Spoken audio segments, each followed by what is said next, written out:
Hello everyone, स्वागत है आपका विकास स्टडी सेंटर में।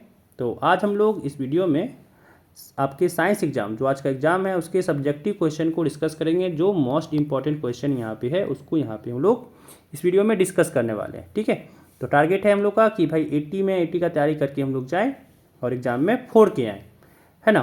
तो इस वीडियो में हम लोग सब्जेक्टिव क्वेश्चन को यहाँ पे डिस्कस करने वाले हैं। तो फर्स्ट ऑफ ऑल सबसे पहले आप लोग सब्सक्राइब कर लीजिए हमारे चैनल को, अगर अभी तक आपने सब्सक्राइब नहीं किया है तो साथ ही साथ वीडियो को लाइक कर दीजिए। तो चलिए चलते हैं क्वेश्चन पे। पहला क्वेश्चन यहाँ पे कह रहा है कि प्रकाश का अपवर्तन किसे कहते हैं।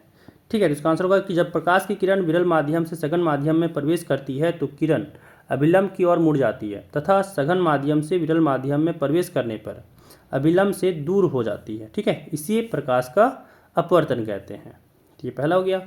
दूसरा सवाल यहाँ पे है कि निकट दृष्टि दोष क्या है, इसे कैसे दूर किया जाता है। ठीक है, इसका आंसर होगा कि नेत्र का वह दोष जिसमें कुछ सामने रखी वस्तुएं स्पष्ट दिखती हैं किंतु दूर की वस्तुएं सुस्पष्ट नहीं दिखाई देती, है ना, उसी को कहते हैं निकट दृष्टि दोष। कि निकट का आपको दिखेगा, दूर का नहीं दिखेगा। और इसको दूर कैसे करते हैं तो हम लोग अवतल लेंस के बने चश्मे द्वारा इसे दूर कर सकते हैं। ठीक है, कि अगर अवतल लेंस का चश्मा अगर आप पहने हुए हैं तो आपका ये जो दोष है वो दूर हो जाएगा। चलिए अगला सवाल देखिए। यहाँ पे कह रहा है कि रासायनिक समीकरणों को संतुलित करना क्यों आवश्यक है। तो क्या जरूरत होगा, क्योंकि रासायनिक समीकरण को संतुलित करने की आवश्यकता है ताकि यह द्रव्यमान के संरक्षण के नियम का पालन करे। एक संतुलित रासायनिक समीकरण तब होता है जब अभिकारक में तत्वों के विभिन्न परमाणुओं की संख्या उत्पाद के बराबर होती है। ठीक है, साथ ही साथ कह रहा है अगला सवाल कि आधुनिक आवर्त नियम को लिखिए। तो आधुनिक आवर्त नियम तत्वों के भौतिक एवं रासायनिक गुण एवं परमाणु क्रमांक के आवर्त फलन होते हैं। ठीक है, अगला देखिए सवाल है कि डीएनए प्रतिकृति का प्रजनन में क्या पर महत्व है। तो हो जाएगा डीएनए प्रतिकृति का जीवों के गुणों को अगली पीढ़ी तक लेकर चलती है। इससे प्राणी का अस्तित्व बना रहता है परंतु विभिन्नता के कारण उसमें कुछ अंतर आ जाता है। डीएनए अनुवांशिक गुणों का संदेशवाहक है जो माता पिता से संतान को प्राप्त होता है। ठीक है, चलिए अगला सवाल देखिए। कह रहा है कि पारितंत्र में अपमार्जकों की क्या भूमिका है। तो अपमार्जकों को प्राकृतिक सफाई एजेंट होते हैं। ठीक है, ये जैव निम्नीकरणीय पदार्थों को सरल पदार्थों में तोड़ते हैं। इस प्रकार अपमार्जक वातावरण में संतुलन बनाने का कार्य करके पारितंत्र में एक महत्वपूर्ण भूमिका निभाते हैं। चलिए ठीक है, अगला सवाल देखते हैं। यहाँ पे कह रहा है कि भूमिगत जल के कोई दो लाभों का उल्लेख कीजिए। ठीक है ना, तो इसे लिखेंगे भूमिगत जल के कोई दो लाभ निम्नलिखित हैं। ठीक है, तो यहाँ पे पहला सा लाभ क्या हो जाएगा कि भूमिगत जल फैलकर कुएं के जल स्तर को बनाए रखते हैं तथा खेती में नमी बनाए रखते हैं। ठीक है, अगला सवाल देखिए। कह रहा भूमिगत जल मनुष्य तथा जानवरों द्वारा दूषित नहीं होते। ठीक है, चलिए अगला सवाल देखिए। अवतल दर्पण तथा उत्तल दर्पण में अंतर लिखिए, है ना। तो क्या हो जाएगा अवतल दर्पण में कि प्रतिबिंब सीधा एवं उल्टा बनता है। उत्तल दर्पण में होगा कि प्रतिबिंब सदैव सीधा बनता है। ठीक है, अवतल दर्पण में हो जाएगा कि सीधे बनने वाले प्रतिबिंब आभासी एवं उल्टे बनने वाले प्रतिबिंब वास्तविक होते हैं।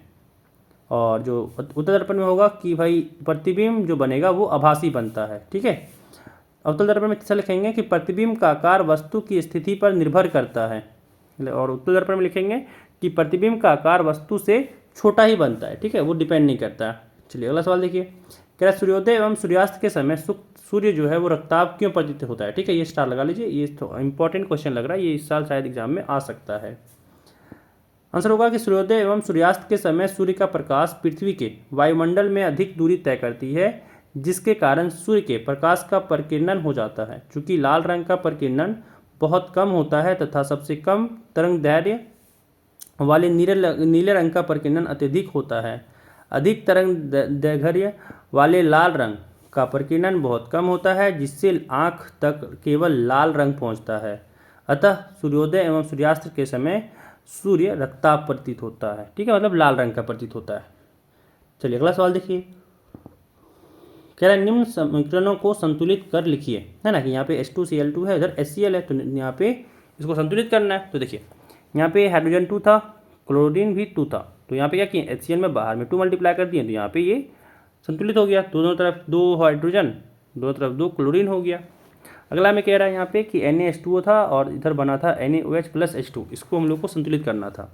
तो देखिए बाएं तरफ 2 Na है, दाएं तरफ भी 2 Na यहाँ पे हो गया। जब 2 यहाँ पे मल्टीप्लाई किए तो यहाँ पे 2 मल्टीप्लाई किए थे, याद रखिए, ठीक है। और साथ ही साथ यहाँ भी 2 मल्टीप्लाई किए हैं, फिर यहाँ भी 2 मल्टीप्लाई किए, काम हो गया, है ना। ऐसे किए, देखिए कैसे कि अगर देखें हम लोग तो यहाँ पे बाएं तरफ में H2 और साथ में एक O है, उधर एक O है, बट हाइड्रोजन लेफ्ट हैंड में 2 है, हाइड्रोजन दाएं तरफ 3 है। तो क्या किए, यहाँ पहले हाइड्रोजन मल्टीप्लाई किए तो 4 हो गया। इसी को बैलेंस करने के लिए यहाँ पे 2 मल्टीप्लाई किए। अब यहाँ पे 2 Na हो गया, तो इसी को बैलेंस करने के लिए यहाँ पे 2 मल्टीप्लाई किए, पूरी बैलेंस हो गया, ठीक है। अगला सवाल यहाँ पे है कि MnO2 में जब HCl को ऐड किए तो ये बन गया MnCl2 plus Cl2 plus H2O, ठीक है। इसको बैलेंस करना था। तो पहले यहाँ पे हम लोग देखें, तो यहाँ पे हम लोग ऑक्सीजन के बारे में देखें।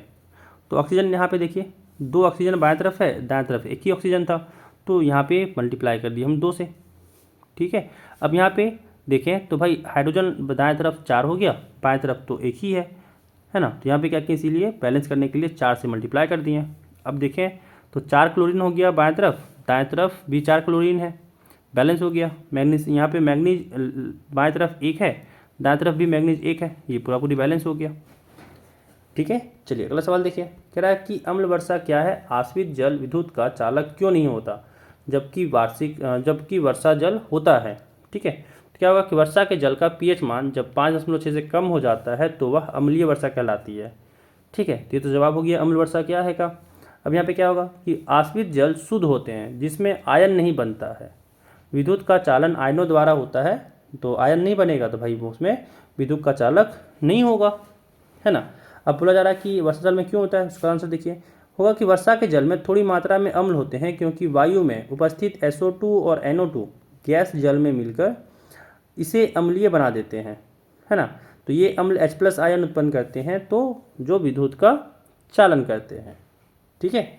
चलिए अगला सवाल देखिए, कह रहा है कि निम्न यौगिकों के नाम एवं संरचना सूत्र लिखिए। कह रहा है एथेन से व्युत्पन्न एक एल्डिहाइड, ठीक है। तो उससे अगर एथेन से एल्डिहाइड बनेगा तो हो जाएगा एथेनल, है ना। और एथेनल का ये हो जाएगा आपका संरचना सूत्र, और ऐसा कुछ फिगर बनेगा इसका, ठीक है। अगला देखिए, कह रहा है प्रोपेन से व्युत्पन्न एक कीटोन, तो प्रोपेनॉल बन जाएगा, है ना। और ये कुछ इस तरीके का दिखेगा, इसका संरचना सूत्र होगा CH3CO CH3।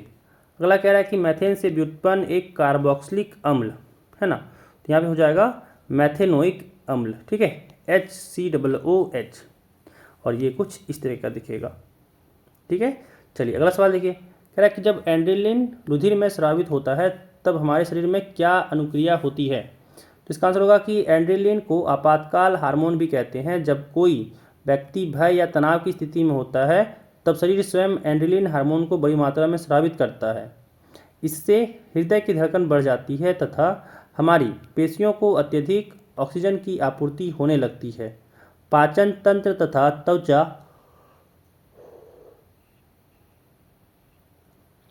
में रुधिर की आपूर्ति कम हो जाती है ना। इन अंगों के धमनियों के आसपास की पेशी सिकुड़ जाती है। यह रुधिर की दिशा हमारी कंकाल पेशियों की ओर कर देती है।